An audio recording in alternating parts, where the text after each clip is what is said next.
Well, hi, good morning, and thank you so much for joining me here in my shop on December 14th. And what's up with this radio? This is day two for this radio. Day two is going to be clean up and see if it works day, I think. So this looks like it's been stored in a dust factory. So I'm going to de-dust this radio. It's really horrendous. And bring out the speaker, bring out the set of push buttons, hook it all up, and then maybe turn it on. We'll see how I'm feeling at that point, whether I should turn it on. So first things first, clean this guy up, get this dusty monster cleaned up. Okay, I'm going to do that off camera. Okay, so I was cleaning up the radio here. I've dusted it off. It looks a lot better now. Much happier working on it. And I pulled this tube out. I think on the last video I commented on this tube because it's, if you look inside, it's paper thin. And I think I commented that it's probably the rectifier tube, and it's probably the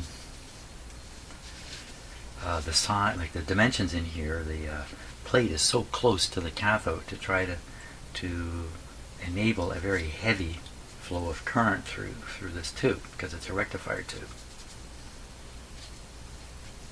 I won't tell you what it is just yet. This is the second tube I've cleaned. I'll put it back where it was. This is the first tube here. I figured this was the output tube. Great big tube like this, but look at it. You can read what it is. 5Y4. This is a rectifier tube. This is two tubes in one, so it's a full, useful in a full wave rectifier circuit. And so here's the rectifier tube. Let's pull this one out again and take a look at what it is. 35Z5. What's that doing in here? By my reckoning, this is ridiculous. This tube is ridiculous in this radio. How did this get in there? There's no doubt it says 35Z5 on it. So if you're not familiar with these radios, when you see a big transformer like this, you can imagine it has an output for 6 volts or 12 volts, depending upon the radio. And all the tubes run on that 6 volts or that 12 volts. Except for the rectifier tube. The rectifier tubes are often 5 volt. It's a different circuit for their heaters. 35 volt tube belongs in a 5 tube radio with no transformer. What is it doing in here? So either I've gone crazy, or this is one of the saddest things I come across, because I was serious about potentially plugging this in, and I wouldn't have gone looking for 2 rectifier tubes in a radio. And maybe the rest of these tubes are bogus too. I doubt it. And this rectifier tube should not be where it is. I don't know for sure. And there's something else I started to say, I think yesterday, I started to say a characteristic of all these radios, and I don't think I finished the sentence. A characteristic of all these radios where they have the magic eye coming out is the wires from the magic eye pass very close to the rectifier tube. In many radios, these are right in contact. They're laid right up against the tube.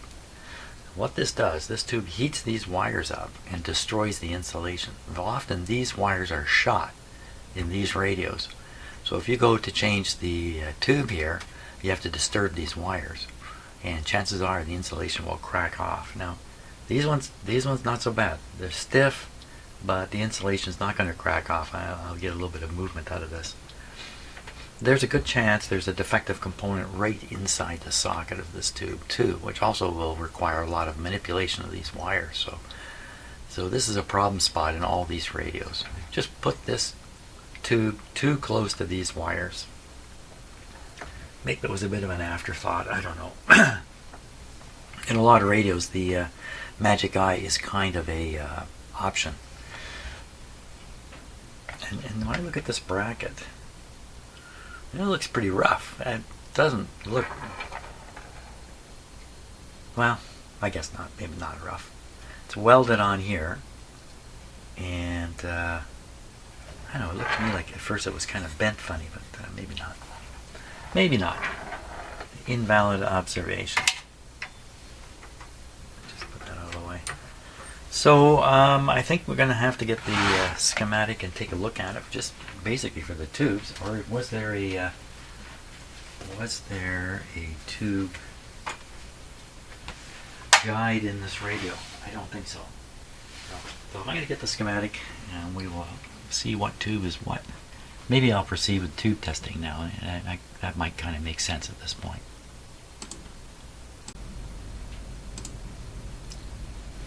Okay, after a major distraction with one of my cats, I'm back at it here. Here's the schematic. This is the best I can do. I actually found this schematic twice. This is Pacific TV, and here it is again on Radio Museum. This is a slightly better copy here.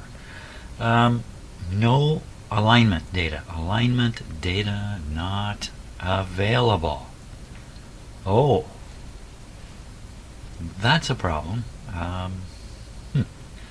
Okay, well, I can continue the hunt for that kind of information, but I mean, these are fairly standard radios, so we can probably get away with doing it when the time comes. We're a long ways from that.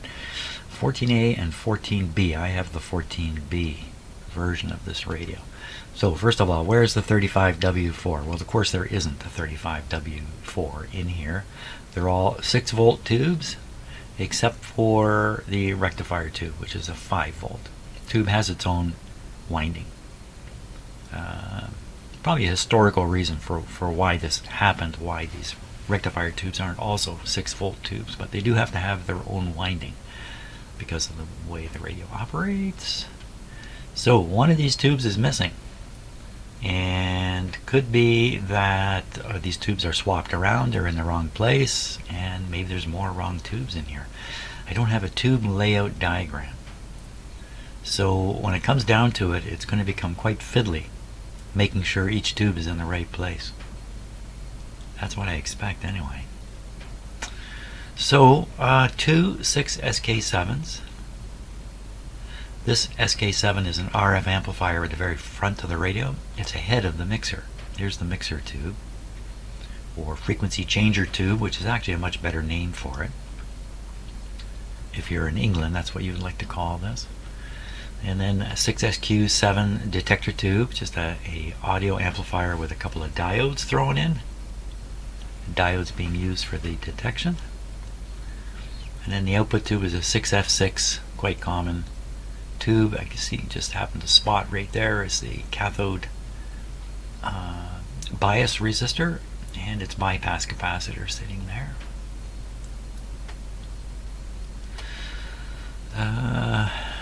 So just take a quick look at how they do this. This is completely isolated from the rest of the radio. There's no connection between the power line and the radio itself.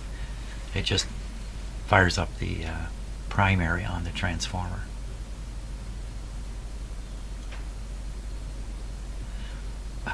Any other little secrets in here before we go away? Antenna. What's this? What's this? Antenna, ground.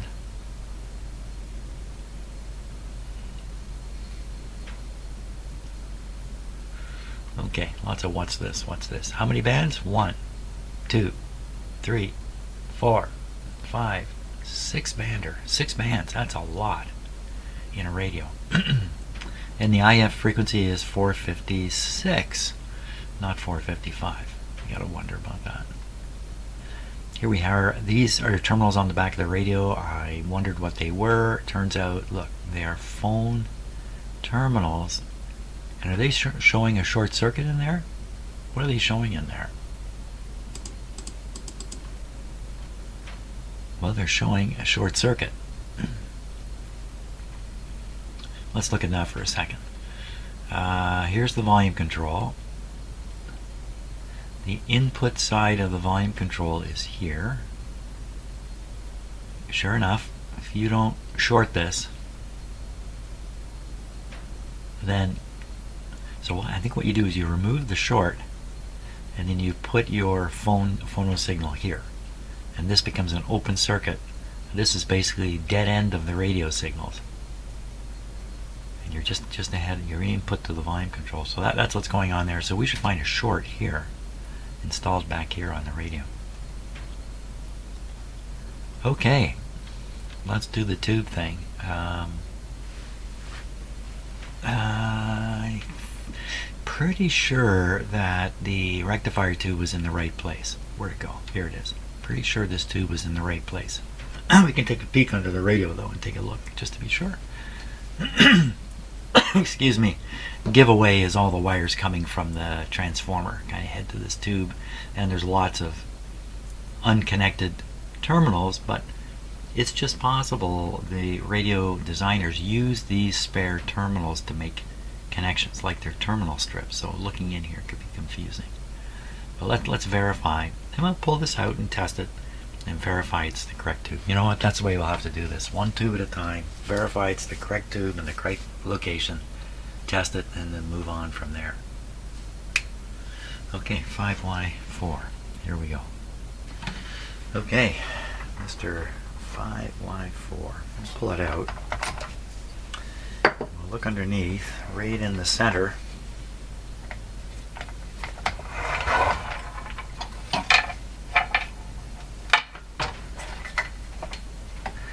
Here's the transformer. Here's the center tube socket here.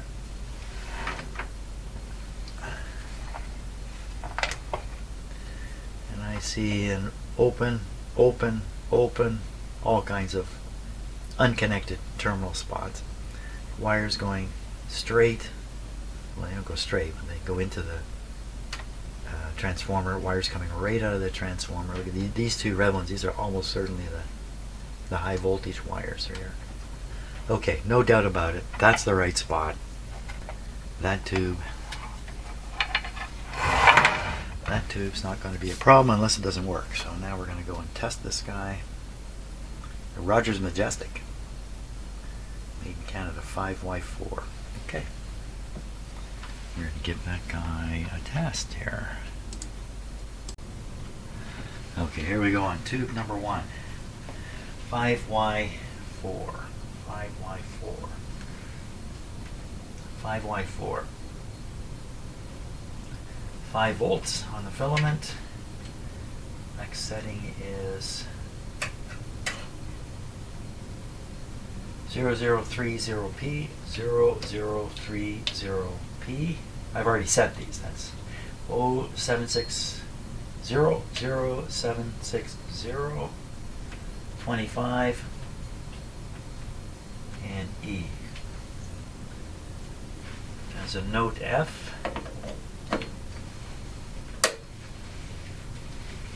F means there'll be a short appearing when I do the short test on setting number 1. And it also has a note saying there's 2 plates that need to be tested, or there's 2 sections in this tube. And you know, this tube is not lighting up. The tube is not lighting up.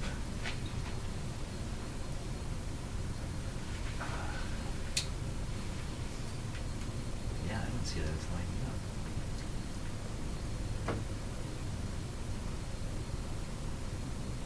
I'm off to a bad start here.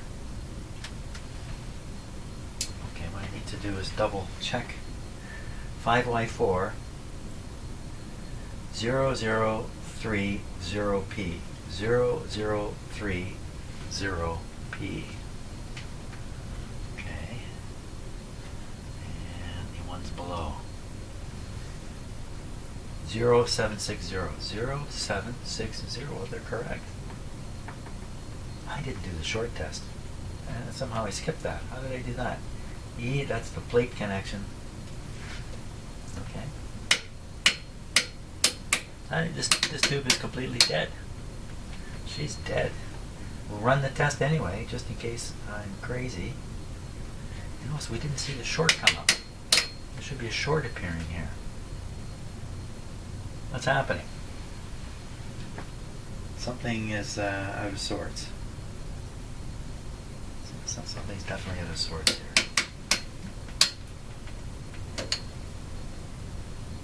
Okay, am I crazy? 5Y4. I certainly read that there. 5Y4. 5Y4, definitely. I mean, I'm not making a mistake here. 0030P0760. That's too bad. I can try this in another tester because I'm not convinced. There isn't something funny going on here. I mean, yeah, probably the tube is dead, but I think I need to do another tester on it. This is the tube tester I use when I'm testing large numbers of tubes because this is so fast. This is the most efficient, unbalanced, most efficient tube tester that I've got. So 5Y3. I just can't quite see what I'm doing here. Let's just put this like this for a second.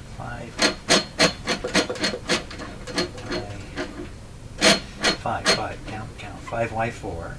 Okay. 5 volts, not 50. 50 will do it, that's for sure. 23 on the big knob. The buttons that are depressed are 23 in the top row, 4 in the bottom row, that's all. Why did I see 23 here? I made a mistake. This is 20. 23 is this. It takes me a minute to warm up to the new, like switching tube testers here. Okay, so that's indicating the line voltage. There we are. Plug this guy in.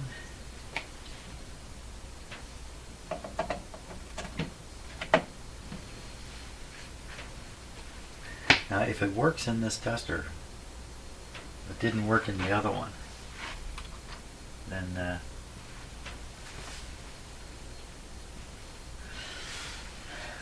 that's bad too. That's the most I can say to that. Okay, short circuits testing. It's just nothing. There's nothing happening here. The test for this is W. Just push W. Well, I don't know. That certainly doesn't. That's not a very good response, is it? Then we can do 6 and do the other side. Sorry, man, but you're dead and gone. That's a shame. Both sides. Wonder what happened. Okay, well, we're going to need a new 5Y4. I'm sure I have one somewhere. I won't go after that. I'm going to continue using this tester because it's so easy. This is how you, when you start, you push these end buttons and it releases any buttons you've depressed along here. Well, let's just keep going. Next tube. I would guess this should be a 6SK7. That would be my guess, based on where it's located in the radio.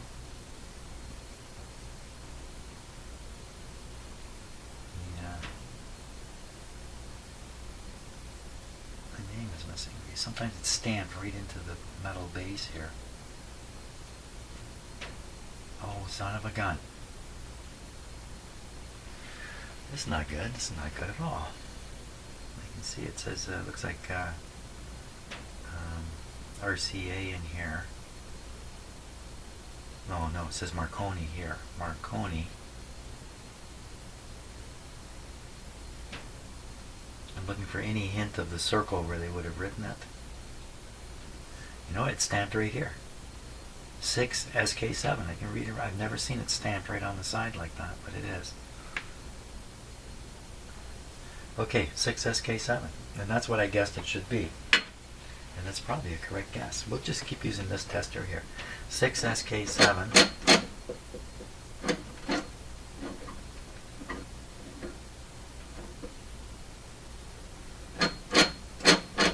It's in this row. 6S. 7. Here he is, 6.3. And the buttons are A1246, A1246. And the lower buttons are A358, A358. Now this is not a dynamic tester in that it doesn't operate the tube in any way similar to how it's operated in a radio. There's nothing going on in here that's comparable to a radio. Now what it's an emissions tester. That's right. So it's going to just basically, it's sensitive to the current flow through the tube under the conditions that the tester sets. And they know from setting up tubes and setting up the test, basically this big dial, how to calibrate things to produce a good and a bad up here. That's kind of the way to describe this. Okay, shorts. Now expect this is the short light. We expect it to flash. Yep. That's a good sign. If it stays on, that's a bad sign. Flashing is a good sign. And to test this tube, we push W and Y. Here's Y and W. She's a good one. Okay, so we can put that back in the radio. And I'll pull out what I believe to be the other 6SK7, since the tester's all set up for it. It makes sense to do it. Maybe the one that's right between the two IF cans. Here it is. It's another Marconi. And I'm reading where it's stamped. It's either 6SA7 or 6SK7. SK. 6SK7, so it's exactly the same tube. There you go. So this tube, the 6SK7 is a good amplifier tube. So RF amplifier tubes. I like to use it in the front end of the radio, which is where the other one came from. And this is from the middle of the IF, or between the two IF cans. This tube is sitting there, and this can be responsible for an awful lot of the gain in the radio. The performance of the radio can be very dependent on this particular tube. Okay, looking for shorts. See the flash. Looks good. W and Y. W and Y. She's a good one. And I think it's in the right spot.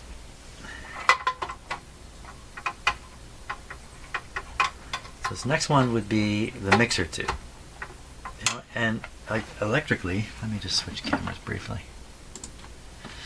So I've done this one, 6SK7, and that's right in the front end. It's close to the capacitor and it's on the RF side of the radio. This one here, that's in between the cans. So this is the one I assume is the IF amplifier tube, another 6SK7. It's between the two cans. It's pretty much 100% what it's got to be. This guy has to be the tube that's generating the IF frequency, or converting the incoming frequencies to the range, I'll say range of the IF. That's really not quite the right way to say it. This should be a 6SA7. 6SA7. Okay, very good. This is the next one we're going to test quickly. Turn to the test spot. 6SA7. 6S.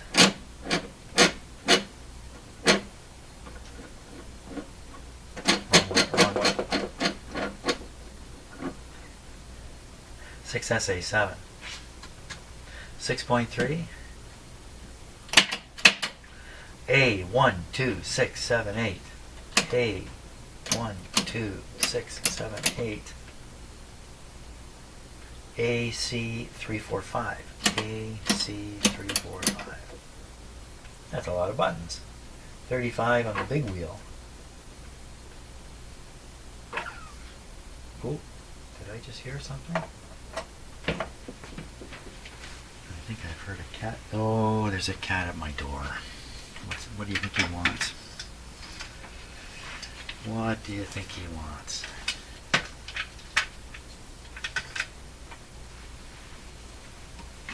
just letting the tube warm up, and I'm going to give you a chance to see my cat. There he is in silhouette. Hey Peanut, what are you doing? Well, he tried meowing, but nothing came out of his mouth, which happens some regularity. Okay, back to work here. Obviously, he wants something. I'll have to deal with him in a moment. Okay, this tube's got to be warmed up. Here we go. See the flash? See another flash. The test is 6SA. The test is WY.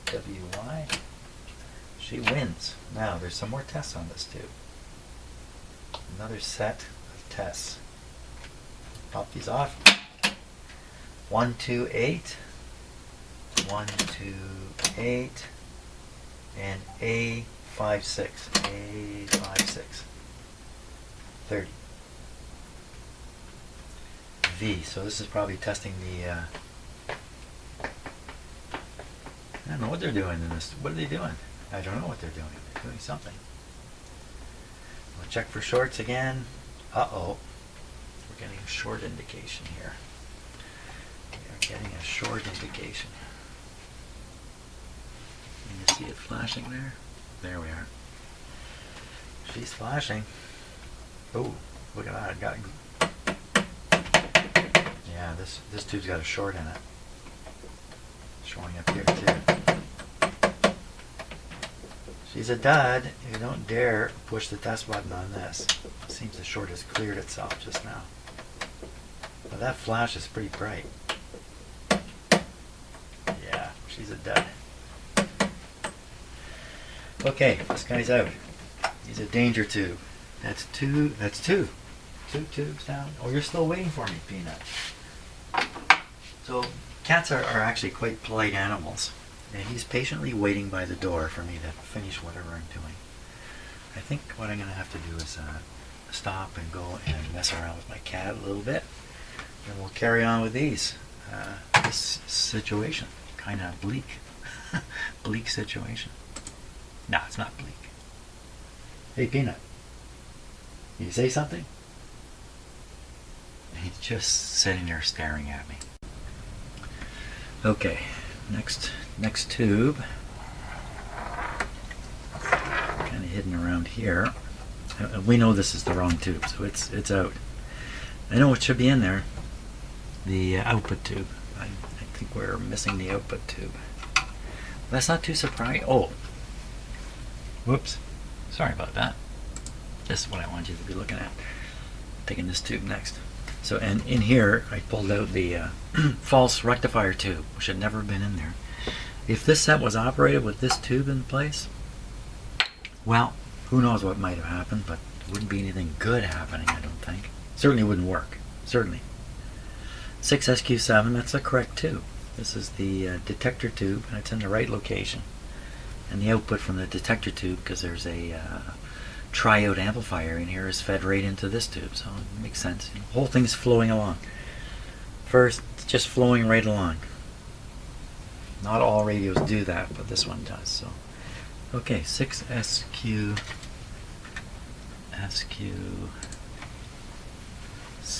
right? 6SQ7. Did you know that the last number is a representation of the number of elements inside the tube? The more bigger the number, the more elements there are in the tube. Okay, I don't know how, and then with all these rules, they have all kinds of exceptions. So 6SQ7, somebody give me just a little more light here. 6SQ, there it is. Okay, 6.3.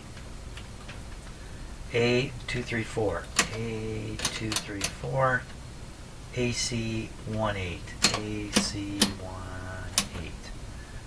50, big 50 up here, and we're ready.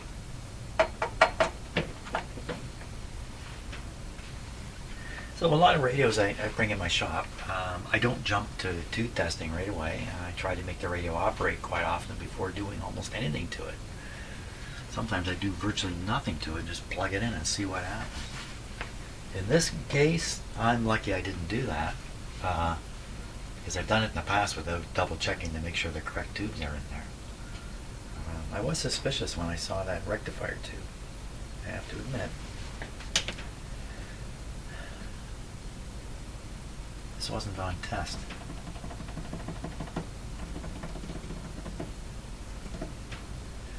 But I found a short on, yeah, that's okay. That doesn't matter, because I didn't test the last tube. The last tube had a short. Okay, here we go. We're all set. 50 WX. Do the short test. Okay, no light staying on, just a flash, which is good. WX. WX. Okay, so now I'm holding these for a bit to see if the needle goes down or up. If the tube's not fully warmed up, it would continue to go up as the tube warms up, give you a low reading. But this tube's been in there a long time already. And if it's going down, well, that indicates the tube is really worn out. Not going anywhere. Says it's bad. Very bad. Now there's another test, a second test, and a third test. So the way they've done this, you can leave some tubes like this one. You leave the top row of buttons as is. You pop the bottom row and change it to a 5. And now the test is, this goes up to 80. And the test now is X. We're getting a similar low reading. And the next test, the other X again, X. Yeah. So probably a worn out cathode in this tube. So that's 3 tubes now that are duds. 3 tubes duds and 1 missing.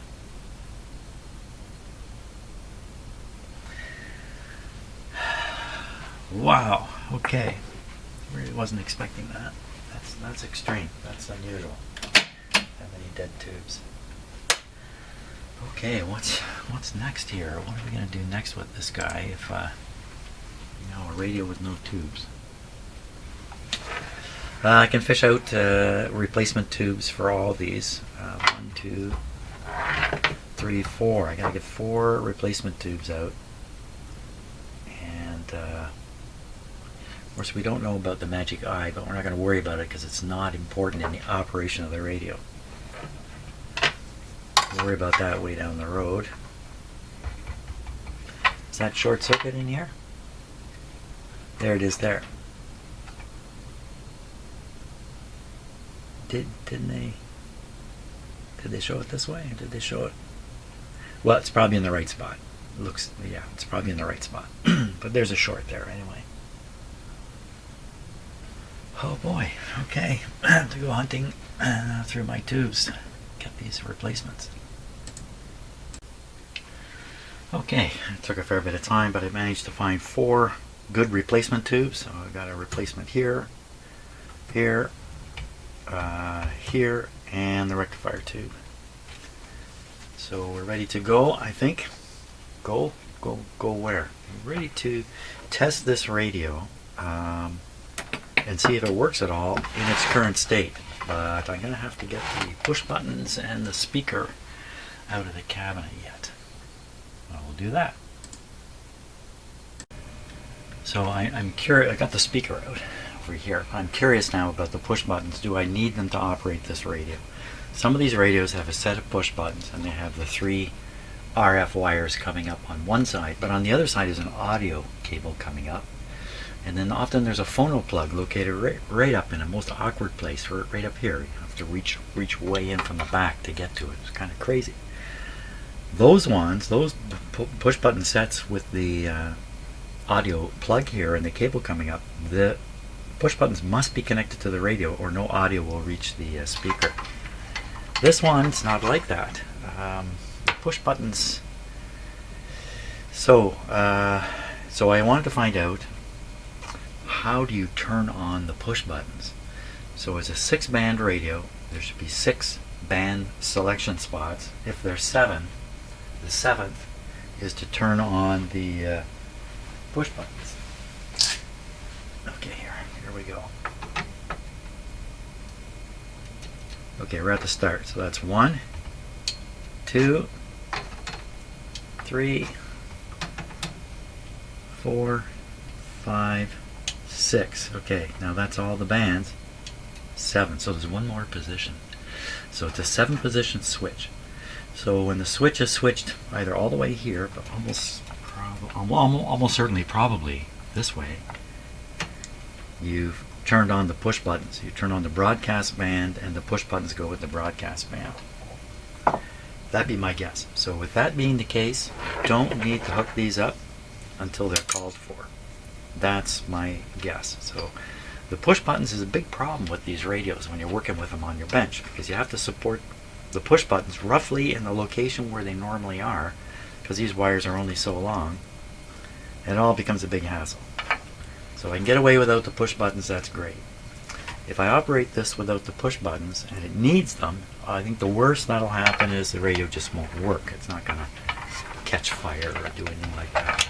I think a better spot here for the speaker. I got too much junk piling up on the bench here, but I do want to get through this test. Speaker. That's part of the secret of these great big old radios. Huge speaker goes really low.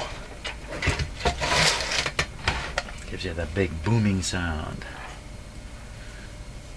Of course, a little lacking on the treble, but you know, back when there was only AM radios, the treble stopped at around 4,000, 4,500 hertz anyway. So there really wasn't any high fidelity to hear, so a big speaker like this would do the job perfectly. Okay, I'm just looking things over. These wires are hanging out in space. I don't think they're going to cause a problem. Yeah, there's no power cord on this radio, Chen. How can you plug it in? No power cord. Okay, got to deal with the power cord. Okay, got the new power cord in, a big long wire I put in for strain relief. What I've done is I've put a couple of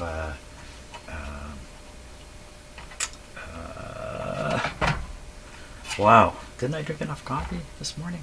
A couple of tie wraps, one on either side to kind of keep the cable from traveling too much. It still wiggles a bit in here, but that's going to be okay.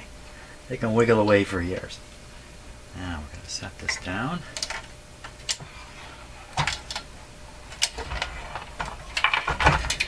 So I concluded earlier I don't need to worry about these wires, but that might not be correct. But I'm going to go ahead and stick them up here.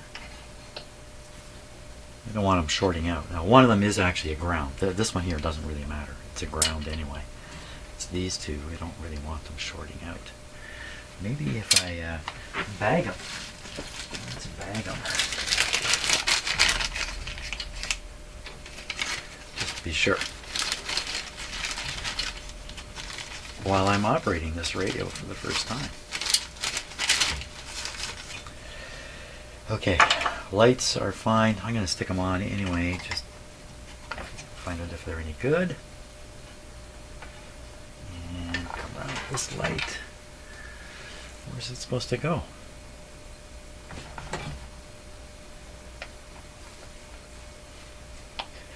Oh, it's supposed to be like this. Well, there's a bracket here, screwed on bracket. It's missing. Well, why would somebody take the bracket off here?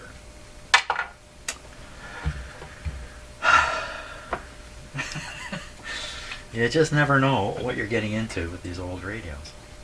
Okay, I'm just going to detangle a few things here before we turn this on, because I'm going to have to be ready to make an escape out my door and run for it. Okay. So when I power this up, I'm not just plugging it into a regular outlet. That would be foolish. I'm plugging it into a power restricted system, if you can put it that way. And if you watch lots of my videos, you know this already. But I'm going to have to spend a little bit of time. Look at how dirty that is. I think that needs to be, maybe not, pretty dark. Well, I'm going to be, when I first fire up the radio, I'll be sending the power through these two light bulbs. That'll restrict it. In fact, it maybe even just, yeah, 2 light bulbs for a big radio like this would be okay. I direct the power using this high quality panel here. This powers things up. If I throw it up, it powers things up. This selects through the light bulbs straight to the radio. But it's not even straight because this is the outlet I'm going to plug the radio into. It's not really an outlet. It's a very handy little power box. It's plugged into this extension cord. You notice the ground prong is just sticking out there, not doing anything. The power is coming from a isolation transformer. So there's no... look what this thing magnetically picked up. Picked up a vacuum tube. I never thought of vacuum tubes as being magnetic. And whatever I was saying doesn't matter anyway, because I'm just passing time. Let's get this string out of here before we do something crazy. Yeah, so I'm plugging it in here. These boxes are real handy, by the way, but I just use it here in my shop. I did do a tour around the house. Okay, so this will tell us the voltage that's actually reaching the radio. Now I'm going to change this around here.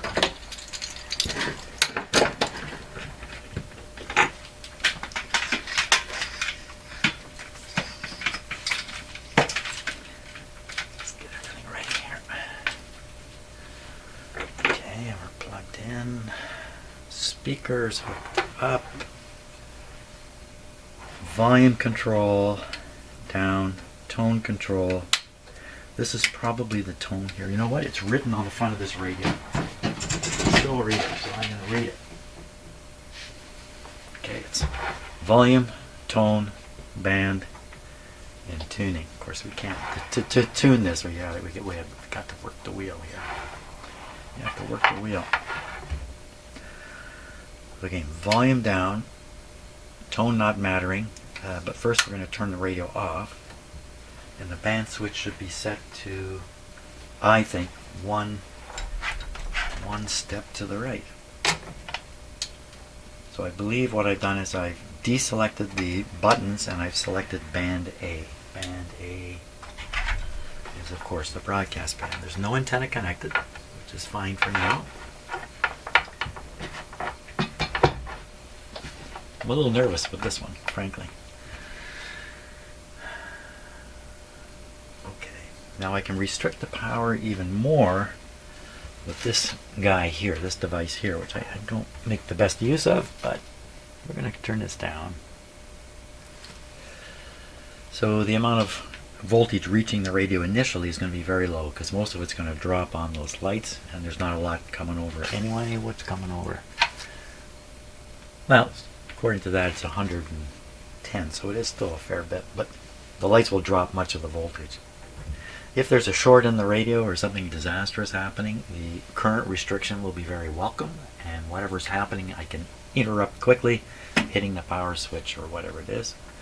Smoke comes out or crackling or something really egregious, but I don't imagine that's going to happen. Another thing that's possible is if there is a partial short in here or something like that, the radio's drawing more power than it should. Those lights will stay on. They'll just stay on very bright. Okay. I think I'm ready. Volume down. Switch is off, so nothing should happen. Nothing is happening. That's good. So we can see the supply voltage is 100 volts if there's no drop on those light bulbs. Or if I flip the switch over here up, the 100 volts will be applied right to the radio. So I got to turn the radio on here, but I think what I'll do is I'll turn it on with the control panel. This is it. This is the moment. We're watching the lights, worried they're going to be on full blast because there's some kind of short in here, which is not very likely. And otherwise the light should come on fairly bright and then go down fairly quickly. That's as the heaters heat up in these tubes and stop drawing so much current. I'm nervous. But that's the fun of it. Okay, now, is the way clear to get out of here? If I have to make a run for it? It is now. It actually wasn't. I'm not going to make a run for it. I have to make a run for this switch here. Ready? Oh, arm in the way. Oh, let's just rearrange this a little bit.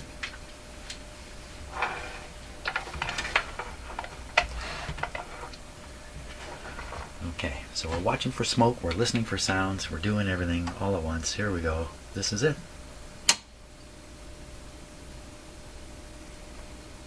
I did hear a little click. Looks good. 60 volts on the radio. Light bulb's burned out. Tube's lighting up. Now, with the very, very reduced voltage, 65 volts. Oh, don't scare me like that. Just this little light just slid and made a noise. Any little noise will make me scared now. It could take a long time for tubes to warm up. And ultimately they don't get warm enough. So I'm going to raise the input voltage with the dial there, because I can see these aren't really doing much. In fact, I'm going to, this is an important part of this, is making sure the tubes are coming on. Yep, this one's coming on. I can see it. Oh, I got the wrong lights on in here. Why is it so bright?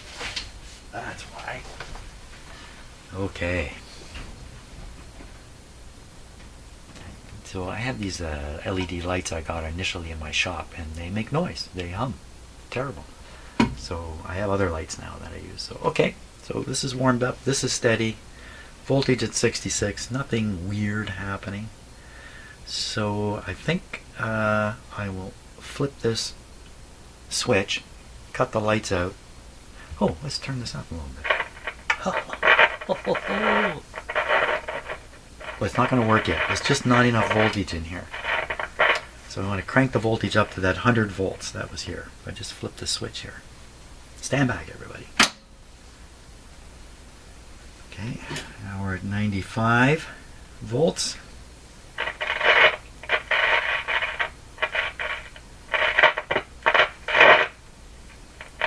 Just trying to make sure the volume control is making contact, because it's pretty dirty. Okay, we test. Touch the antenna. Radio works. Not the happiest thing it's picking up. Let's see what we can pick up here. I need no antenna. Not going to pick up much without an antenna. Okay, let's put an antenna on. I'm going to have to run and hit a switch here.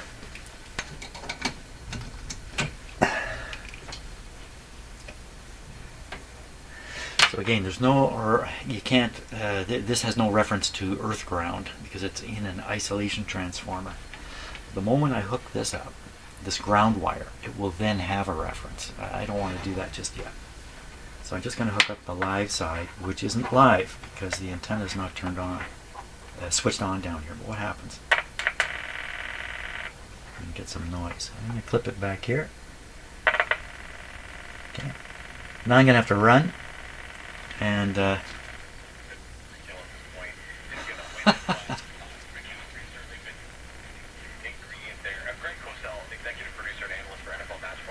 don't I go run, turn on that antenna? It'll probably get louder. We'll see.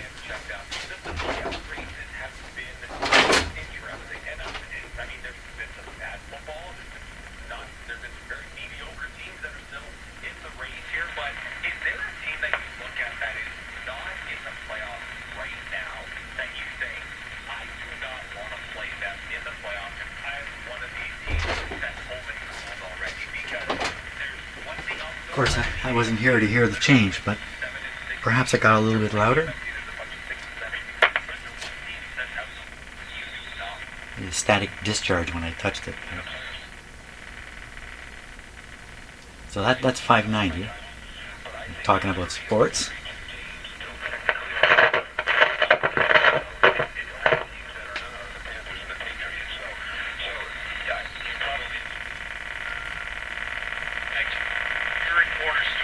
the first to offer ready-to-drink cocktails in those locations as well. What's new? In the U.S. coming next year, market, frankly, has been waiting to hear this. So we are seeing pressure on stocks, providing a lift to commodities with gold futures up 6. Nourishing your body and mind at a time of year that we need it most. Switch off here. Yep. Okay, good. Well, that's fantastic. That's fantastic. I feel pretty good. That's as much as I'm going to do today, though, because I'm out of time here. But fantastic. Okay, feeling really good. I know success is guaranteed now with this radio. And it's up to me to make it a really good success. But it's already performing fairly well. Fantastic. Okay, great. Have a good day, because I'm going to have a good day. Thanks a lot for watching. See ya.